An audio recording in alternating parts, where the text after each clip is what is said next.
Here I have HUAWEI Ascend Y520 and let me show you how to accomplish adding the pattern protection to the following device. At the very beginning, let's tap apps icon, find and select the settings. Then you have to scroll down and let's choose the security.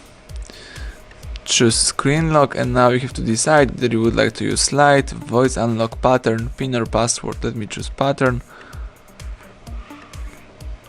Let's draw your unlock pattern, tap continue, and let's do it again just for confirmation.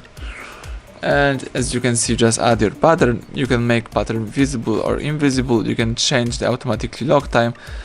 And if you would like to use your pattern protection, just press power key once. And as you can see right now, if you would like to use your device, you need to enter the pattern protection. So everything went well. Thank you for watching. Please subscribe our channel and leave thumbs up under the video.